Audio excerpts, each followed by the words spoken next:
Christian Kert, vous êtes rapporteur du budget de l'audiovisuel et vous consacrez un développement important à cette question de la publicité télévisée. Quand vous entendez aujourd'hui des annonceurs dire que finalement il y a toute une ventilation qui s'opère, certains annonceurs américains ont consacré 20% de moins de leur budget aux médias traditionnels.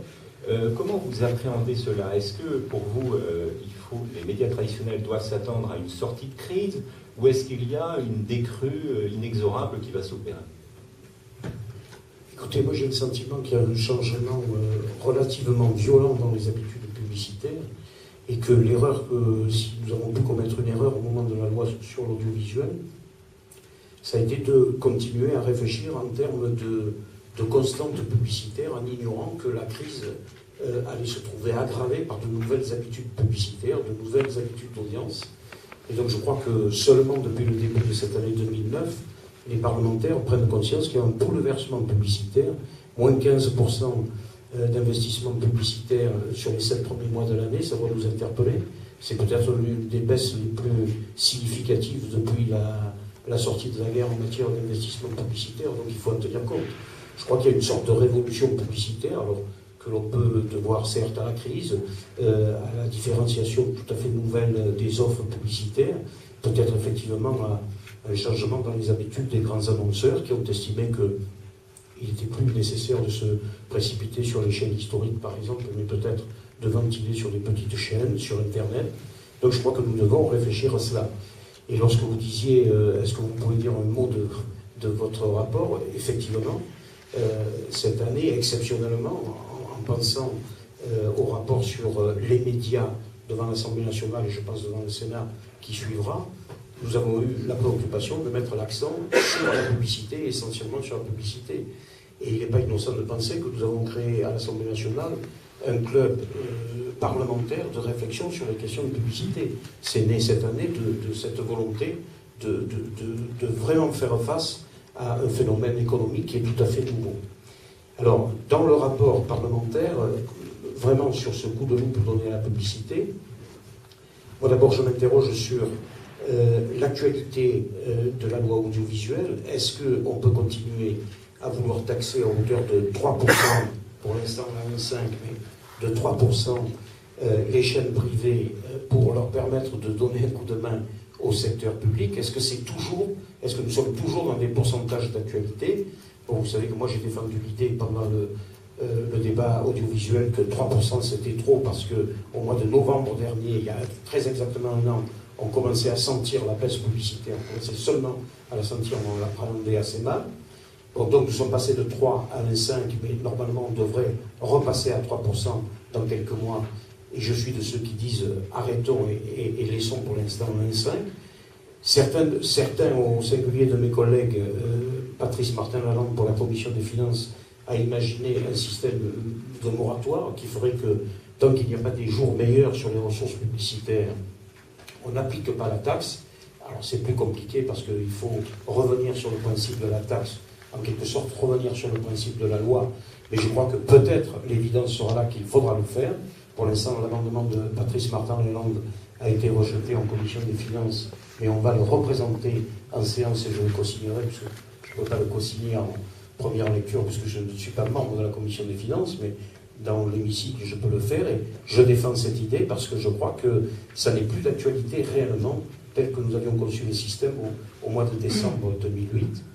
Et puis moi, j'ai une deuxième réflexion par rapport à la publicité, c'est que la loi, et j'ai vraiment défendu cet aspect de la loi, a interdit la publicité sur les écrans publics à partir de 20h. Et je crois qu'il y a un seuil de satisfaction qualitative qui nous autorise à penser que nous avons eu raison de le faire. Reste la publicité de jour sur les écrans publics. Et exceptionnellement cette année, dans un contexte très difficile, France Télévisions a connu des succès sur cette publicité de jour, puisque probablement 60 ou 80 millions ou 100 millions, et je l'espère peut-être un peu plus supplémentaires par rapport aux prévisions, seront tombés dans l'escarcelle de la régie publicitaire de France Télévisions. Et là, je me pose une question. À l'origine, vous vous en souvenez, nous cherchions 450 millions d'euros pour permettre à France Télévisions de faire face à l'abandon de la publicité à partir de 20h. Cette année, probablement, France Télévisions réalisera 360, 380, 385 millions d'euros de ressources publicitaires. La preuve est faite, hélas, mais nous avions raison de le dire au moment de la loi, la preuve est faite qu'il n'y a pas eu d'effet d'aubaine, c'est-à-dire qu'il n'y a pas de publicité du secteur public qui se sont portées sur les chaînes privées. Donc il n'y a pas eu un effet d'aubaine inversé, ça. C'est un effet d'aubaine inversé, oui, tout à fait, puisque on estimait l'effet d'aubaine à 300 millions d'euros, et la perte de publicité entre TF1 et M6 est à 450 millions d'euros, c'est-à-dire qu'il y a un différentiel d'espérance, si je puis dire, de 700 millions d'euros. Donc c'est l'effet d'aubaine en creux. Si donc il n'y a pas de transfert, nous ne porterions pas atteinte aux chaînes privées si nous laissions la publicité de jour, puisqu'elle ne paraît pas gêner les téléspectateurs, et que les annonceurs publicitaires n'ont pas abandonné les écrans publics, et donc il y a peut-être là une ressource. Alors oui, on peut peut-être gêner la presse écrite régionale ou nationale, mais bon, on n'arrive pas à nourrir après tous les lièvres à la fois. Je suis un défenseur de la presse écrite, mais peut-être peut-on trouver d'autres solutions pour la presse écrite. Et donc je vais poser la question à partir de maintenant. Nous avons 2 ans devant nous. Je vais poser la question de savoir s'il ne serait pas peut-être simple de conserver cette publicité sur les écrans publics qui offre une véritable ressource au secteur public de l'audiovisuel sans gêner les chaînes privées. Dans ce cas-là, pardon, si on conserve la publicité, est-ce qu'il faut aussi continuer le processus de vente de la régie publicitaire, ou du moins d'ouverture du capital de la régie publicitaire de France Télé? Alors, vous avez tout à fait raison, c'est l'une des interrogations. C'est pourquoi je vous livre ça quasiment en off, puisqu'on est entre nous, par rapport à mon rapport parlementaire. Bien entendu, c'est une des interrogations. Bon, le problème, c'est que je suis obligé de poser d'ores et déjà la question maintenant, parce que la date butoir, c'est quand même, je vous le rappelle, le mois de novembre 2011, nous avons dit, il y a le point de rendez-vous pour un peu faire le bilan de ce qui s'est passé sur le plan publicitaire. Et accordez-moi quand même que c'est assez flatteur pour France Télévisions jusqu'à présent pour cette publicité de jour. Donc, 1, il faut faire le bilan, et 2, il faut prendre des dispositions. Et si on veut prendre des dispositions qui vont aller à un véritable correctif de la loi de mars 2009, bon, il faut commencer à prendre les devants. Alors, se posera effectivement le problème du statut, de l'ouverture de la régie de France Télévisions, et bon, c'est un des sujets que je me propose d'aborder au conseil d'administration de France Télévisions dans les mois qui viennent.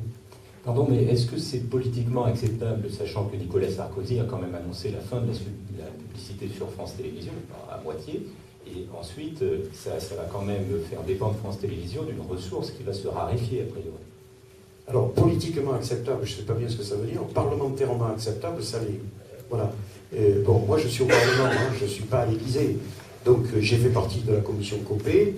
J'ai bien compris quelles étaient les intentions du président de la République, et je crois qu'on peut lui rendre hommage à avoir pris une décision qui, quand même, porte ses fruits au niveau du secteur public. Mais, encore une fois, c'est une décision qui date de janvier 2008. On assiste à un bouleversement. Et donc, je pense qu'il faut acter cela. Et c'est vrai que ça n'était pas l'intention de la commission Copé, qui estimait dans ses propositions qu'au mois de novembre 2011, on arrêtait tout. Mais nous étions dans une épure un petit peu différente. Alors, est-ce que c'est politiquement acceptable? J'en sais rien, mais je pense quand même que la politique, c'est aussi voir devant nous, quoi. Et moi, j'essaie de voir devant.